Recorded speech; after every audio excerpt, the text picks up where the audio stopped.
Bonjour à tous. Vous savez qu'en 5 ans, 6 ans même, je me suis fait une tonne d'ennemis, entre guillemets.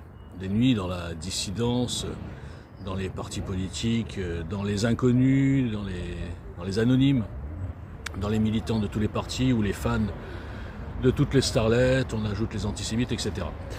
Et au niveau des personnalités connues, je veux dire, un peu médiatisées, il y en a un qui a été un de mes pires ennemis, on va dire, menaces, insultes, etc., fatwa, mais que je déteste pas. Je le déteste pas, il s'appelle Christophe Chalencon. Je le déteste pas parce que lui n'est pas pervers. Lui, il s'est juste trompé. Il a été, dévié dans l'erreur. Et je vais expliquer pourquoi je dis ça. Aujourd'hui, malheureusement, il est atteint d'un cancer du pancréas, qui est un des plus dangereux. J'ai vu une photo de lui, je peux même pas la mettre parce que ça serait vraiment pas sympa, horrible. Il a perdu 35 kilos. Lui qui est une force de la nature, là quand on le voit, ça fait peur. Donc je voudrais relayer aussi le message de Richard Boutry. Bon, moi j'ai pas d'audience, mais lui il en a. J'espère que les gens aideront Christophe, financièrement je veux dire, à passer cette étape, cette épreuve qui est bien pire que les petites épreuves avec la justice, etc. En fait, quand je dis qu'il a dévié et qu'il s'est trompé, c'est que souvent, un peu comme moi, et je dirais même pire que moi, il se revendique un peu, soldat du Christ, c'est comme ça qu'il s'appelle. Il se revendique à la tête d'une mission. Il nous parle souvent de mission, moi aussi je parle souvent de mission. Donc je ne vais pas lui reprocher ça. Simplement, quand on voit son parcours, on s'aperçoit qu'il a bifurqué en 2018-2019 à peu près, ou un peu plus... en 2020, il a bifurqué vers le marché porteur.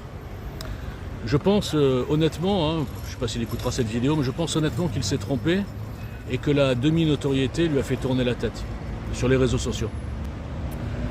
La première fois que je l'ai vu, Christophe, c'était dans une réunion où il y avait les grands dissidents. Moi je connaissais personne, je sais pas ce que je foutais là d'ailleurs. On m'avait invité et il y avait, Valérie Bugeaud, Martine Vonner, donc Lalanne, Chalencon, enfin plein de gens que je connaissais pas et qui autour d'une table dans un hôtel parisien avaient décidé de tenter de construire une union. Ce que moi je prône depuis longtemps dans le désert. Une union citoyenne. Moi j'ai même fait un truc qui s'appelait la coalition citoyenne souverainiste. La CCS, c'est pas mal ça. Et donc dans ce monde de gens qui étaient déjà un petit peu connus, qui récitaient un petit peu leur plan, on va dire, chacun a sa cible, chacun a sa façon de voir la libération, et chacun donc a récité son truc. Et moi je me sentais comme un extraterrestre dans cette réunion, parce que je voyais bien que ça tournait en boucle. Ça n'était que des incantations, que des phrases bateaux, tous ensemble, le peuple par le peuple, les constituantes, le RIC, oui il faut éliminer les banques, machin, enfin plein de trucs bizarres. Et à un moment donné, j'ai pris la parole, peut-être un peu d'une manière arrogante, malheureusement c'est un défaut que j'ai. Surtout que ces gens ne me connaissaient même pas, ils ont dit mais qu'est-ce qui c'est celui-là là?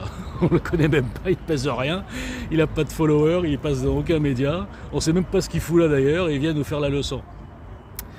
Et donc tout le monde m'a un petit peu rejeté, et avec mépris, condescendance, mais c'est normal, j'ai l'habitude. Et le seul qui a perçu quelque chose de puissant dans ce que je disais, c'est Christophe Chalencon. Rien ne on ne se connaissait pas avant, ni rien du tout. Donc là, on va dire que... je suis en plein délire. On va dire que là, Christophe, si tu m'écoutes, si tu m'entends, tu as été touché par la grâce. Tu as su percevoir quelque chose que personne ne perçoit, ou que ceux qui perçoivent le cachent. C'est-à-dire que moi, je suis vraiment habité par une mission, seul contre tous, et ça ne me fait pas peur. Donc suite à cette réunion, Christophe a envoyé chier tous ces rigolos, et il a dit, c'est avec ce type-là qu'on va faire quelque chose.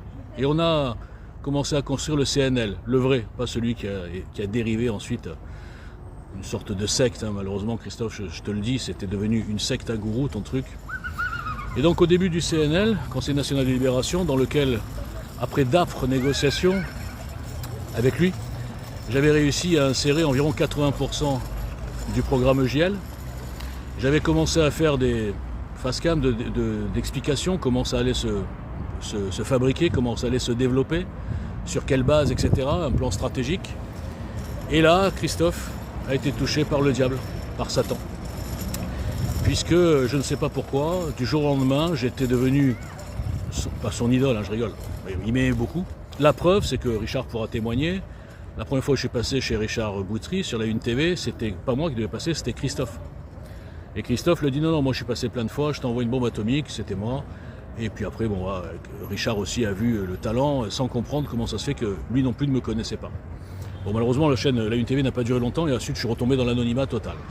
Et je remercie Richard d'avoir été le seul à me donner la parole. Et donc là, il a été touché par le diable, à savoir qu'au lieu de voir l'action globale, le potentiel extraordinaire de ce CNL, sur la base du programme JL notamment, eh bien il a pris ombrage du fait que peut-être que j'étais un petit peu arrogant dans les réunions internes, peut-être que j'étais un petit peu trop sûr de moi, peut-être que j'ai pris un petit peu trop le lead, même sur son équipe, ou l'équipe qu'il avait. D'ailleurs ils l'ont tous quitté depuis, comme je l'avais annoncé quand je suis parti. Et il s'est dit, il faut que je casse ce mec-là. Finalement, il a commencé à lancer une fatwa en disant à tous ses sbires, j'ai fait rentrer le loup dans la bergerie France, le loup c'est moi. J'étais donc devenu une pute sioniste envoyée par le Mossad ou je ne sais pas qui. Et donc à partir de là, ça a été la fatwa, les menaces, etc. Même de lui. Hein. Je t'en veux pas, Christophe. La faiblesse, ça se traduit toujours par des menaces. Et donc tout ça pour vous dire que malgré tout, et puis là il est tombé dans son truc total, les sionistes, tout ce qu'il dit maintenant, il rajoute la justice sioniste, la France sioniste, enfin toutes ces conneries. Et il est devenu un lèche-babouche.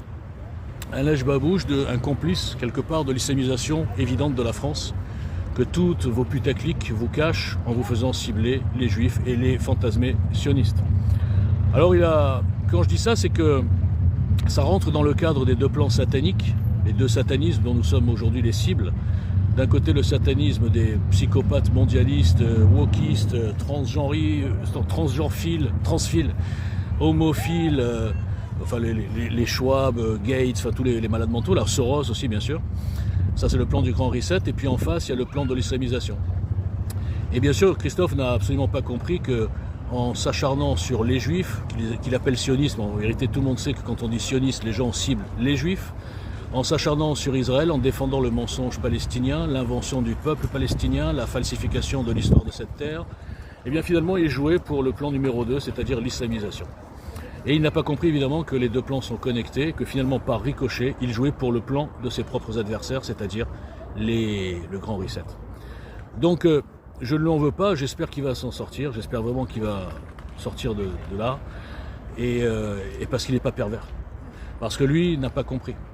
Alors que c'est un peu comme pardonnez-leur, ils ne savent pas ce qu'ils font. Lui, il fait partie de ceux qui ne savent pas ce qu'ils font. Il fait partie de ceux qui pensent lutter pour Jésus et qui crachent sur la terre de Jésus, qui crachent sur le peuple de Jésus et qui militent finalement pour que la terre de Jésus, la terre sainte juive et chrétienne, devienne un califat Allahu Akbar. Avec à la tête des gens, par exemple du Hamas ou des Iraniens, des mollahs, qui détestent les chrétiens, qui détestent l'Occident, qui les agressent tous les jours au nom d'Allahu Akbar. Eh bien, malheureusement, Christophe est parti de cette engeance, je suis désolé, qui compose 90% de la soi-disant résistance, dissidence de mes deux, et qui joue pour ça. Et certains osent, comme lui, malheureusement, se dire chrétiens et se prétendre venus en mission pour le Christ. Moi, je l'ai expliqué 100 fois, je l'ai démontré, le Christ renierait et reniera tous ces gens qui ont pris le parti pour la destruction de son peuple juif et de sa terre d'Israël. Satan fait tout pour que le Messie ne puisse pas revenir. Le Messie ne reviendra que sur la terre d'Israël et certainement pas dans un califat Allahu Akbar. Donc ça pour vous dire que être touché par la grâce c'est bien, mais ensuite être touché par le diable, c'est pas terrible. Donc j'espère que Dieu lui pardonnera, j'espère que Jésus lui pardonnera et j'espère même qu'il fera en sorte qu'il s'en sorte et qu'il ressorte éveillé et pas complètement satanisé si j'ose dire, ou possédé par le nombre, la lâcheté, le mensonge, cette alliance hétéroclite qu'essayent de monter les musulmans, les islamistes, avec certains chrétiens égarés, et tout ça contre le peuple de Jésus. Bon courage, Christophe.